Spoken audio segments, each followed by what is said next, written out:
Hey everybody, welcome to the Stick in the Mud podcast. I'm your host, Tark. I'd like to say just thanks for giving us a listen, and hopefully you like the content. Feel free to shoot me an email or comment on the website. Let me know what you think. Email address is tark@stickinthemudpodcast.com.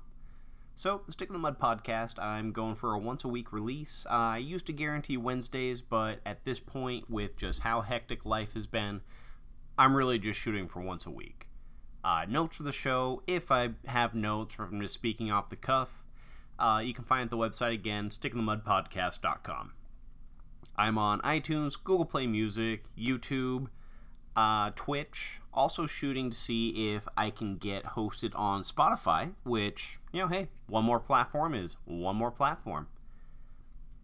Supposedly, I might have social media. I really suck at it. I log into the Twitter account like once, once not often enough. So I'm going to try, get better at that, possibly even look at having to install like a Twitter app onto my phone just so I can, keep up on it. So with all of that out of the way, today I want to talk about the relationship that you end up having between MUD developers or admins, if they're not, the Cody type, and players. So I've kind of sort of been on both sides of the coin here as far as being a developer versus being a player goes.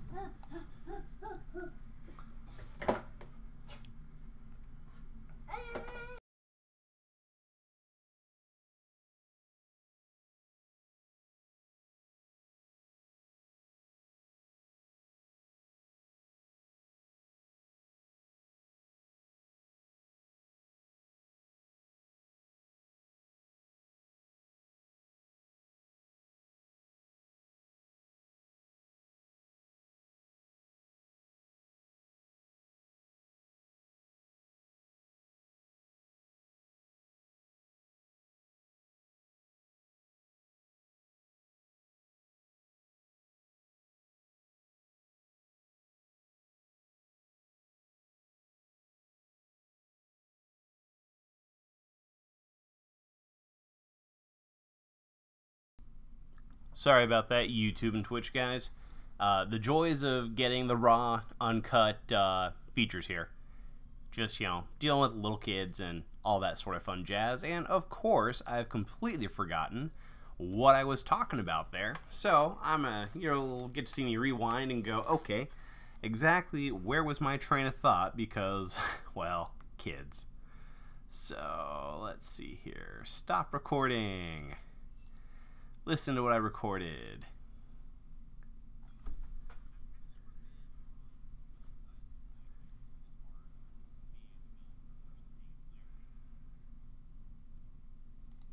Alright, so gonna have to get the kiddos' little addition out of there in post-editing here, but alright, so we're gonna go ahead and continue with what I was talking about there.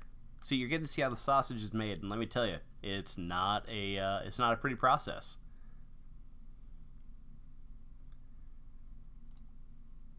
So I've been on both sides of, that divide. I wasn't ever really a coder per se. I mostly have done building as well as some game design portions that other people got to have the fun of implementing and ruining because, well, everyone knows design never survives contact with the programmers. Just limitations of the engines and things like that. So I kind of sort of think I might be semi-uniquely qualified to at least talk about that whole thing and the perception players have of admins and the perception that admins have of players. So I'm going to go ahead and start off going from the admin side here. And again, having dealt with players in a few different ways, I gotta say, most players suck. I mean, you do have the ones that definitely make logging in and putting in time on improving things worthwhile, but for the most part, players are a bunch of ungrateful children. No matter what you do, you're going to piss them off because, well, oh no, you nerfed their class. How dare you nerf their class? and all the other classes are OP because they get this ability, and, you know, I should be able to kill them no matter what. And, you know, it's just things like that. Now, granted, a lot of things that on the admin side you end up having to do definitely feels like the perception you have is, oh, hey, this is a great change, it's going to really add to the game, and players hate it. Now, excuse me, the game that I, played around on and got to kind of be in charge-ish, all volunteer administration, of course, and what ends up happening oftentimes is you do see burnout. And the biggest reason for that burnout is, well, again, interaction with players. I've seen the conversations in Slack, especially when people are running events. You know, players, occasionally it's just like, wow, how can you be this brain dead? Seriously, guys, it's right there. Come on, touch it, pick it up, kill it, whatever it is. And yeah, you know, just seeing the way that a lot of admins treat, and, well, not so much treat, but talk to each other about players, it's definitely, you feel like you're semi back in high school. You've got the cliques, the admins are the quote-unquote, I mean this very loosely, cool kids, and they tend to very much have low opinions of the vast majority of players in the game. Now, again, this is my unique experience that I've seen. I'm not saying by any means all administrators are like this, but, you know, for the ones where it's either like a role-play heavy environment or, you know, very much mechanics-based game, well, you will see a lot of this. But yeah, you know, it's a lot of administrators do have an unhealthy relationship with players. Another recent example that has been on the reddit.com/r/mud subreddit has been the topic of Avalon and what administrators have done there. Now, I'm not saying that one side or the other is correct with their presentation of the facts. This is just what I have read. So, for all I know, it's all heresy, and realistically, maybe I shouldn't bring it up on the podcast here, but long story short, the administrators, and actually really a particular admin from that game, had a lot of personal problems, had things they were doing, especially with, say, younger players that, well, not really okay. You know, teenagers, unfortunately, are stupid. It's just the nature of the beast. It's all part of growing up. Heck, most adults are still stupid, if I'm being perfectly honest. I mean, yeah. Working in an IT-based industry will quickly kill your faith in humanity, as will retail. But, you know, I'm getting off topic here. But basically, said admin, you know, groomed, I believe is the term people use players to, well, get to have fun, happy adult times with them. And one player ended up actually meeting up with said administrator in person and gotten to, seemed to me at least, like a relationship, you know, moving in and whatnot. And, you know, it was a very, well, bad part. A lot of not cool stuff went down. Drug use, how they talked about players, how they ran the game. And it was a game that also had pay for perks built into it. And now, again, this, I cannot verify the facts about this. You know, it is all just based on what people say happened, what they've said, this happened to me. But credit card fraud allegedly was committed as well. People use the admin in the game using the credit cards provided by players to get this stuff because, well, this was kind of before PayPal and everything else really took off, I believe. And so, they're broke. Oh, hey, I need to get back home to, wherever I'm from. Well, let's go ahead and just buy a plane ticket with this, this credit card and get out that way. And yeah, so a lot of stuff where it's just like, as a game administrator, well, you really shouldn't do. I mean, the community that would tolerate this sort of thing, it's very much, yeah, they're drinking the Kool-Aid. It's something where I really, well, actually, no, I can definitely see it now that I think about it. I know I've talked about it before. I played on Listernia for probably good, somewhere between like 8 to 9 years. A couple of different characters. I threw, I think at this point, and I've stopped spending money, by the way, but I want to say I probably ended up throwing, over those years, probably a Toyota Camry's worth of money at the game, because I'm like, oh, hey, there's this thing I want, there's that thing I want, this would be really handy, this is a convenience thing. Stuff where you don't need it to play the game, you don't need it to have fun, but now since all the top guys who engage in PK have some of or all of this stuff, well, I want to compete, I want to try to go up with the best of them, and, well, yeah, so paid for those same advantages, moved myself up there, and it really ended up just being, I wasted a whole lot of money chasing that. And so, I can definitely understand the community, especially too when I was at the point where I very much disagreed with a lot of directions the game took, a lot of things that were released, and it really felt it was an effort to be like, oh, hey, here's this really awesome buff, and you can only get it this month, and you gotta throw money at us for it, and even then it's only going to be, a random chance, and then you gotta sit there and trade parts with other people. So it's really right up there with the loot box craze that we've been seeing in more and more games lately. So yeah, that ended up leaving a bad taste in my mouth, and having seen, again, the behind the scenes development of these promotions of said items, and oh, hey, we should have it do this because people really want to buy this thing. Yeah, again, you see how the sausage is made, and you look at it and go, I don't want to ever touch another sausage again. Now, I know how hot dogs and sausages are made. I still love them. Does not gross me out one bit, because, well, they're delicious. I mean, you have a nice, properly cooked bratwurst, and So,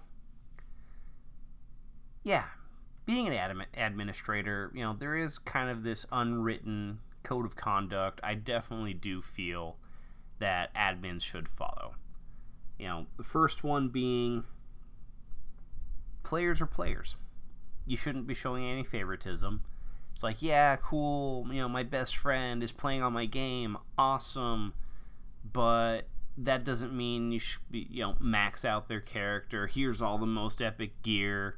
Here's 1 million free gold, or whatever large number is for your game, because you're gonna really tick off the rest of your player base. It's like, oh, well, Joe, who's Tom's friend, and Tom's the owner of the game, is super pimped out after playing for an hour, and he put no effort into this. Well, that's messed up. And if that's what's going to happen, well, I'm not going to play anymore. I mean, I've played, lots of tabletop RPGs over the years, and I had a DM who, his wife played in the game, and, well, for some reason, she kept getting gear upgrades and this, that, the other, and I'm pulling every cheap munchkin trick in the book trying to keep up with my character so I'm not useless. And yeah, it leaves a really, really bad taste, and you end up going, you know what, heck with this, I'm done. It's not worth the time, the effort, the stress. And so yeah, showing favoritism to players definitely is a no-no. The second thing is I always feel that administrators should go out of their way to make sure that, as much as possible at least, depending on the size of the staff of course, but cliques don't end up getting formed amongst the staff. Because when you decide, okay, hey, I'm going to bring another person on because, well, we need someone to handle X, and the rest of the group is either standoffish or they have, the superior attitude or something, it really, discourages the people that are coming in.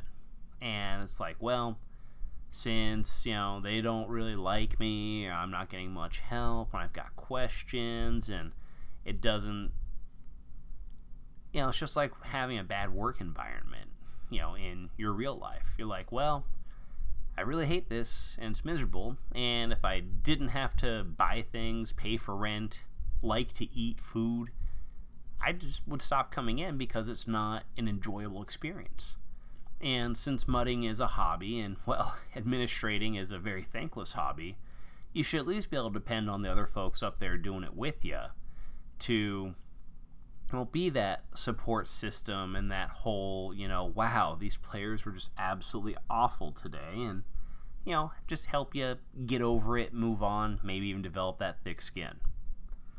Third thing that I really believe administrators need to do is solicit, well, I don't want to say player feedback, or at least all player feedback, but for people that know the game fairly well inside or out, or depending on what you're obviously getting feedback for, people that are new to the game and having trouble with something, say finding out, okay, where should I go to level up because it's not obvious, and, well, there's no one ever online when I play, so some sort of help file or something pointing me towards what I can or should do would be nice.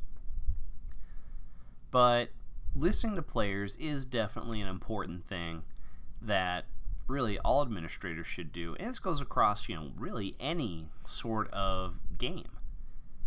Granted, I would say at least probably 80% of the time, players are wrong. They're selfish.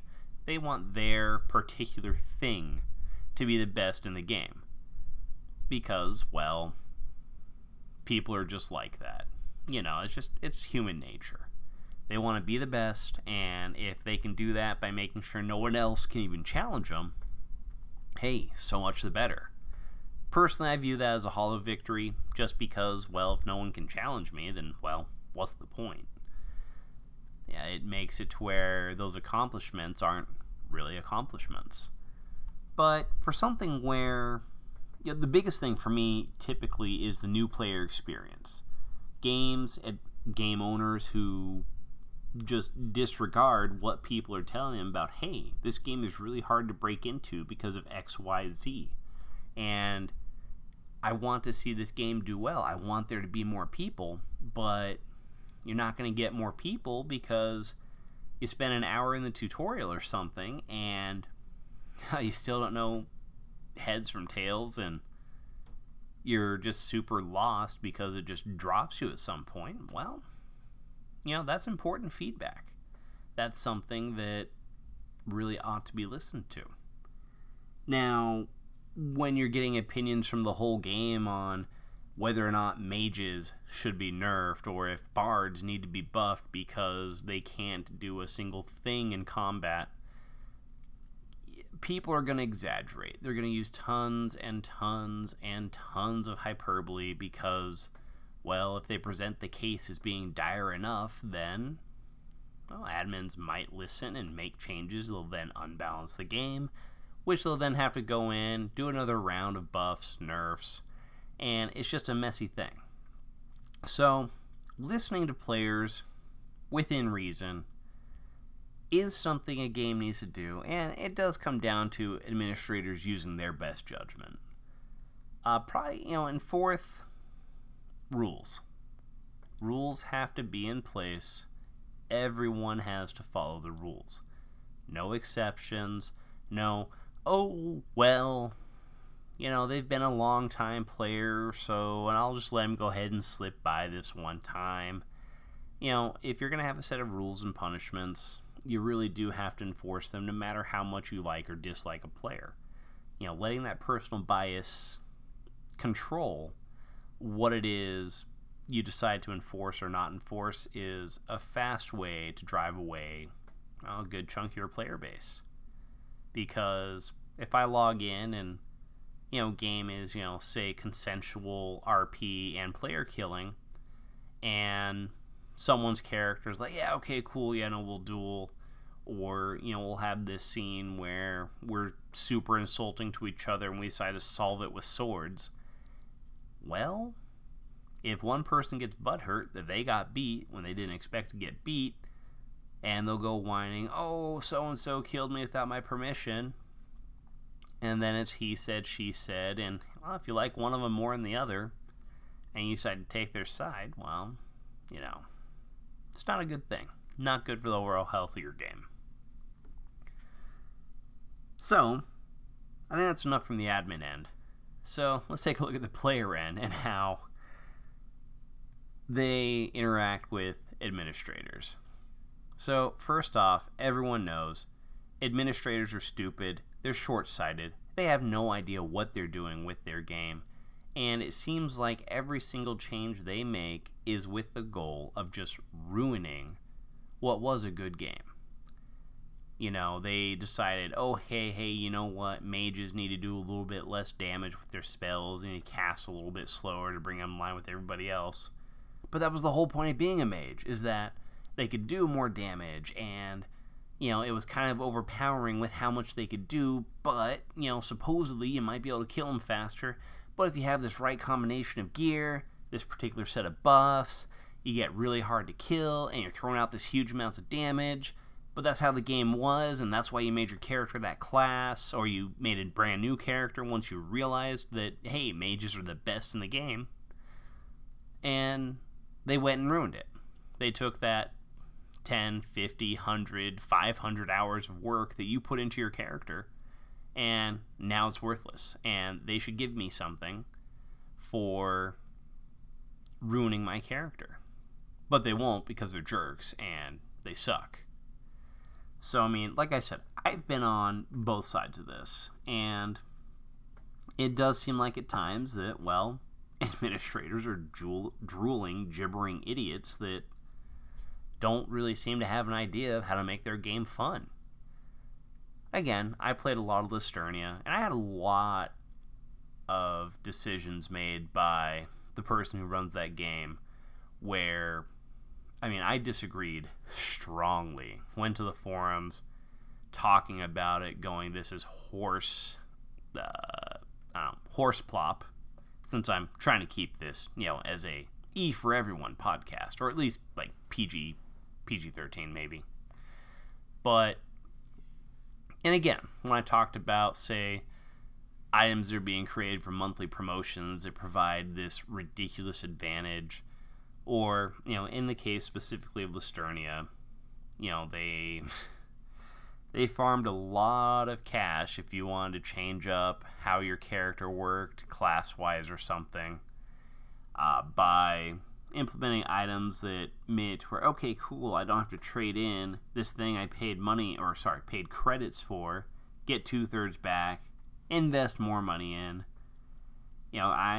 A lot of the money I spent was doing that before items to move stuff around, have the effects apply to different things, were implemented. And, one suggestion had a lot of traction, and they'd still make a good amount of money off it, was just having universal item that, okay, hey, whatever weapon you equip gets the advantages that you paid for. Okay, so all of a sudden, hey, instead of, being a guy that uses a two-handed sword, I want to move over to using, a giant axe. Well, you could do that, and you wouldn't take a huge loss if you invested initially into this item, or even it was initially suggested just as a skill, as something that all people of that class would get. And then it turned into something that ended up costing, if I remember my conversion rates correctly, probably somewhere in the neighborhood about $200 to $250 which I happily paid because then I could switch things up on the fly. And in case I forget to mention, I was stupid. Not in my right mind whatsoever. And yeah, lots of stupid going on there. But again, that's just an example of that being legitimate player feedback. And again, I get it, it's a business, gotta make money, but well, there's super gouge and lie, cheat, and steal them ways of making money. And then there's, kind of above board, that's understandable, okay, I'm okay with that, ways of making money. The other big thing, too, is with players, seeing what looks like favoritism for administrators, say by role-playing interactions. Admins obviously have the ability to take control of, say, whatever mob they would like, run a quest, run an event.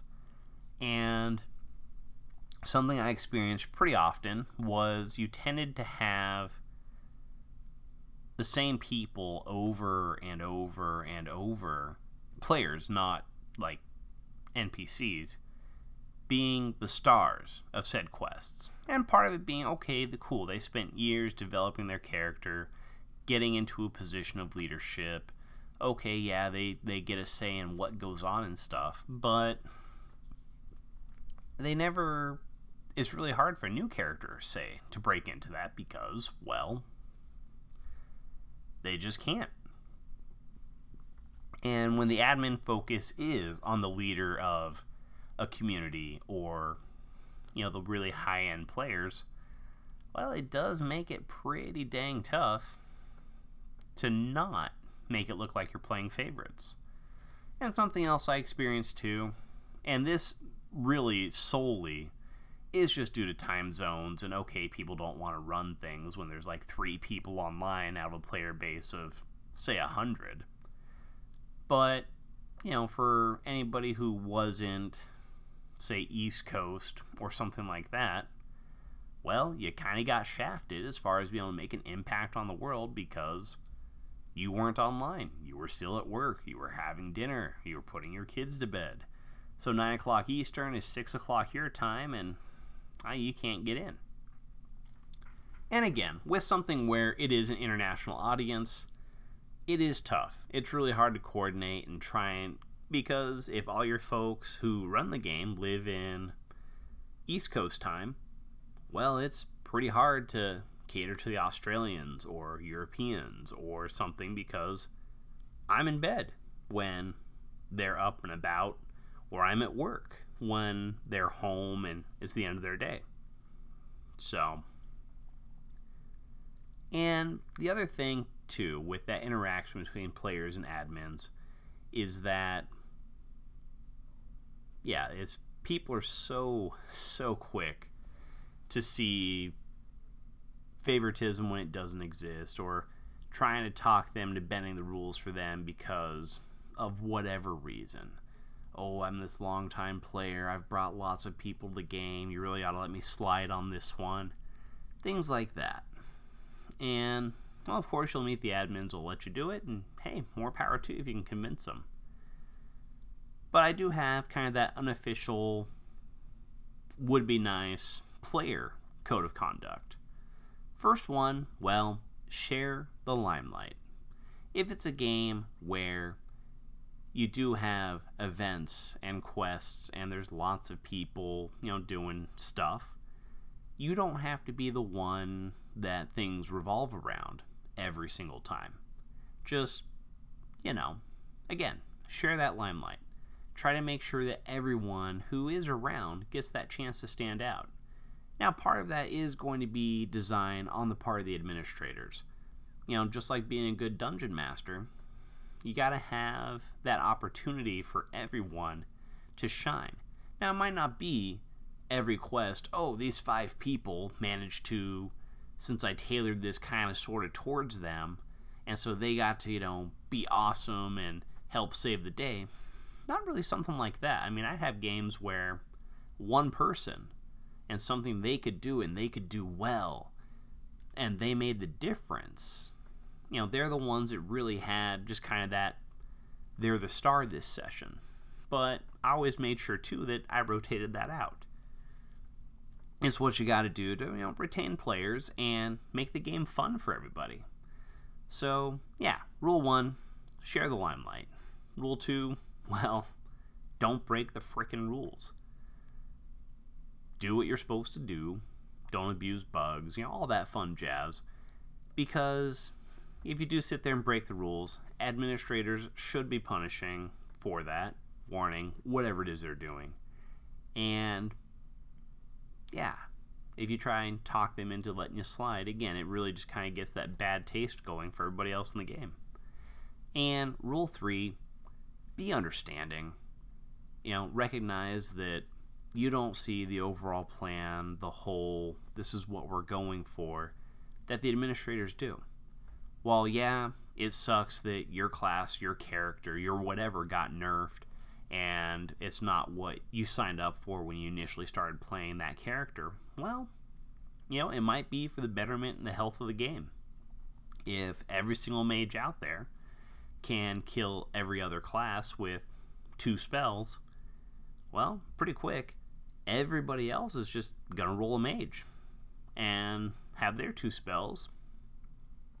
And yeah, pretty quick it turns into who's got less lag. And well, if I wanted to do that, I'd be playing Overwatch or League or something like that. And really kind of the other biggest you really ought to do is just be awesome to each other with the other players. Be a welcoming community. Don't be that jerk who just sits there and kills new players over and over or gives them bad information, stuff like that, because, well, it's not cool, and, well, most MUDs need new blood. I mean, it's not like there's a whole lot of us out there playing the games anymore, not like it was, say, in the 90s, and chasing off people who are interested into getting into the genre is the exact opposite of what anybody should be doing. So that's kind of one that really does go towards both admins as well as players. And I guess that's really all I've got to say about this. I mean, I filled up a half hour-ish, probably a couple minutes shy, but, I think it was a good topic, and obviously, definitely give me your comment and your feedbacks on this one, because, well, it can be kind of a contentious topic, and stuff I would like to address going forward. So, with all that, thanks for giving us a listen. Excuse me. I'd like to go ahead and say thanks to Opie for providing hosting and all that fun jazz for the podcast. He's over at funcity.org if you need MUD hosting. Good guy to talk to. I also want to say thanks to Sean, who gave me the intro and outro music to the podcast here. Very talented musician. You can actually find him on Spotify. Search for Sean Phillips.